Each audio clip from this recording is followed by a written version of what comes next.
¿Cómo van, amigas y amigos? Saludos en este viernes 20 de junio de 2025. Qué gusto volvernos a encontrar a través de la entrevista del día. La reciente destitución de un juez en Cuenca por otorgar beneficios penitenciarios irregulares a 28 detenidos, incluidos prelibertad y régimen semiabierto sin respaldo legal, ha reactivado este debate sobre el sistema disciplinario en la justicia ecuatoriana. Pero ¿cómo se investiga y sanciona realmente a un juez o fiscal en Ecuador? ¿Qué medidas se deben tomar para evitar que decisiones judiciales socaven la lucha contra el crimen? Lo analizamos con Martín Domínguez, catedrático de la Escuela de Derecho de la UID. Doctor Domínguez, qué gusto tenerlo en este espacio. Buen día, bienvenido. Muy buenos días, muchas gracias por la invitación y es un tema bastante relevante el que vamos a tratar el día de hoy. Y lo primero que nosotros tenemos que entender es la diferencia entre corrupción y que un juez emita, y vamos a hablar del tema penal, un juez emita una sentencia ratificatoria de estado de inocencia por no tener los elementos necesarios para destruir una duda razonable. Recordemos que el derecho penal tiene este principio en el cual hay favorabilidad hacia el reo y también presunción de inocencia. ¿Qué quiere decir esto? En nuestro sistema, todos nosotros gozamos de un estado de presunción de inocencia hasta que se demuestre lo contrario. ¿Y cómo se demuestra eso? Destruyendo toda duda razonable. No debe haber un ápice de duda en la acción cometida para que el juez pueda emitir una sentencia condenatoria. Entonces, desde el primer punto que nosotros tenemos que dividir. ¿Por qué?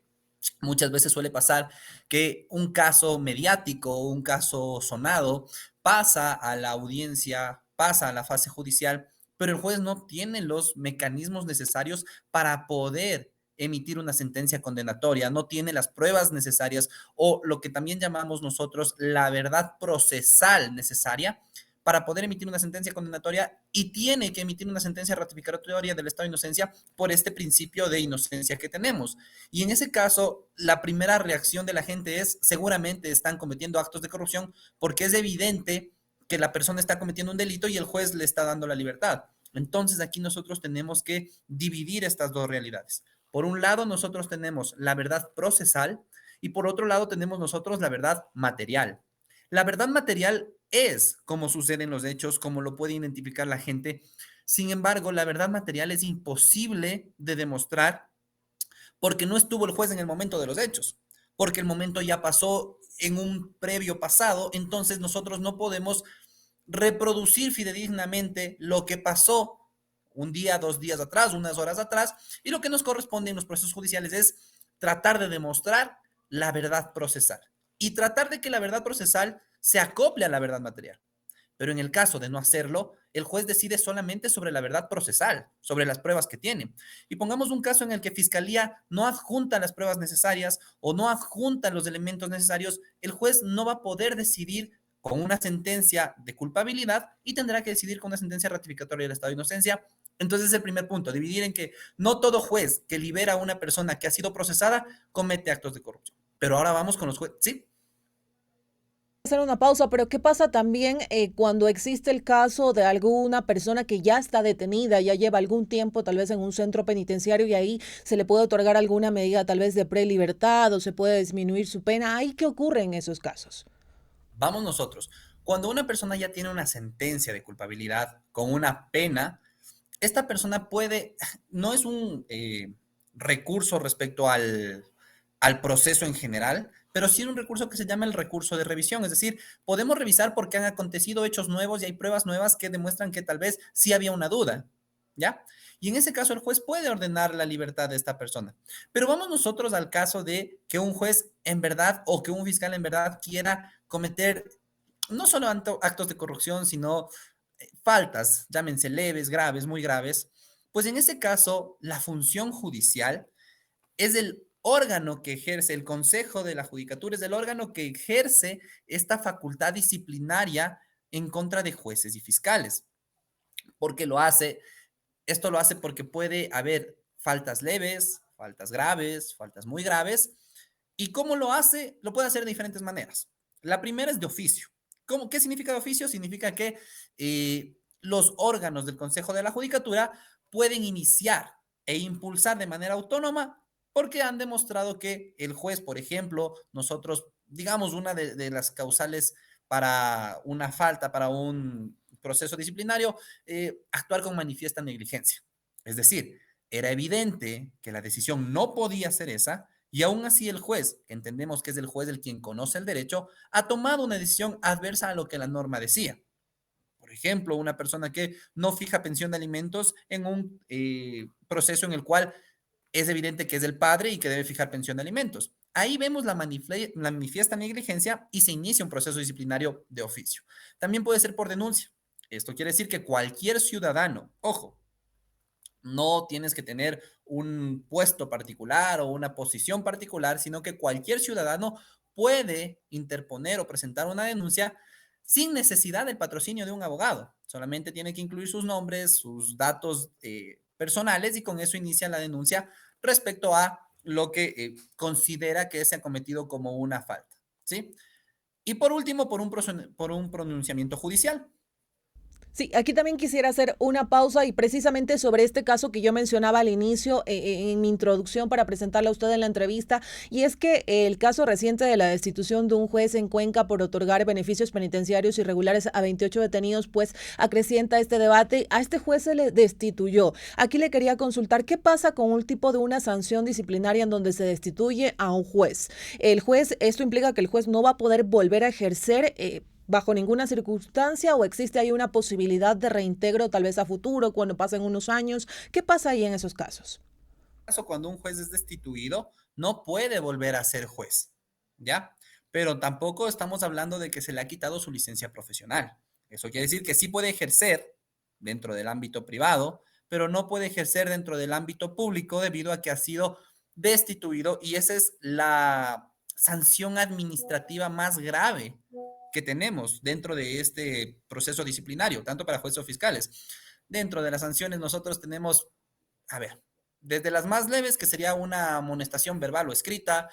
Luego tenemos una sanción pecuniaria que no excede a un 10% de la remuneración que juez o fiscal estén obteniendo. Posterior a eso, ya digamos la penúltima más grave sería una suspensión en el cargo. Y por último tenemos, que es la más grave de todas, la destitución.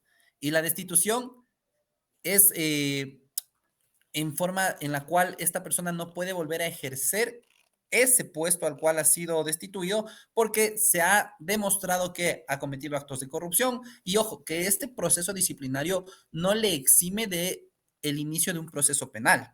Es decir, se le destituyó porque vimos irregularidades dentro de otorgar beneficios carcelarios a una persona, pero adicional a eso, si demostramos que hubo actos de corrupción, se inicia un proceso por los actos de corrupción también.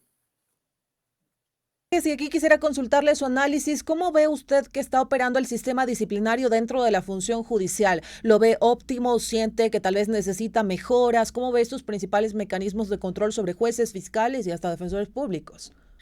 A ver, aquí también tenemos que hacer una gran diferencia. Tenemos que diferenciar entre que el sistema esté bien y que el sistema funcione. El sistema de control disciplinario es muy bueno. El sistema de control disciplinario tiene sanciones acorde a lo que podría uno cometer dentro de su ejercicio en el ámbito público. Sin embargo, la forma de ejecutar ese sistema es el que presenta falencias. ¿Sí? ¿Por qué? Porque nosotros vemos que hay una destitución de jueces cuando el caso se hace mediático, cuando el caso es un caso importante que ha salido a voz populi. Pero si ponemos a hacernos un análisis nosotros acerca de, por ejemplo, cuántos jueces han otorgado medidas, digámoslo así, algo extrañas a personas que están privadas de la libertad, vamos a ver que habrá muchos jueces que lo hicieron, pero que no tienen destitución porque ese caso no se ha vuelto mediático.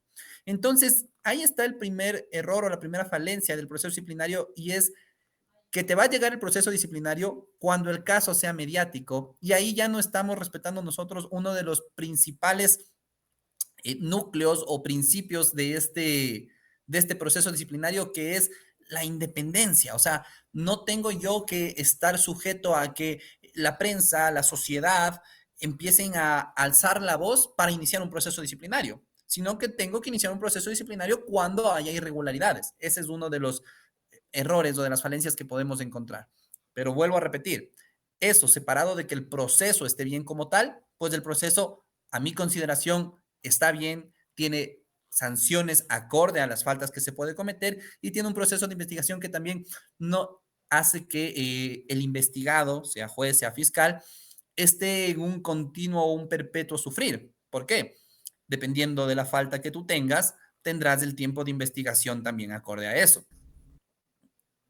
Sí, y aquí quisiera preguntarle algo. Usted ha hecho referencia a este proceso disciplinario, nos ha ido detallando cómo funciona y ha indicado que muchas veces la destitución o los procesos disciplinarios llegan cuando el caso se hace mediático. Tal vez esto podría mostrar una reacción que el sistema actúa de manera tardía. Aquí tal vez se podría pensar en una capacidad real de prevención precisamente para evitar llegar a este proceso disciplinario cuando el caso se ha hecho mediático, cuando ya ese juez está en la boca de la población precisamente debido al caso en el que está involucrado.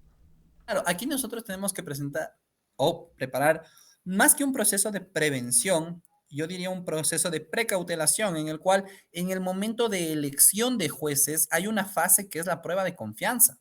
Entonces, nosotros tenemos que ahí sí rigurizar ese proceso para que los jueces electos de primer nivel, de corte provincial, de corte nacional, los fiscales multicompetentes, especializados, fiscalía provincial, pues al pasar esta prueba de confianza se demuestre que son personas probas, es decir, y personas también que, aparte de dominar la materia, no se ven inclinados o susceptibles a poder cometer actos de corrupción o faltas disciplinarias.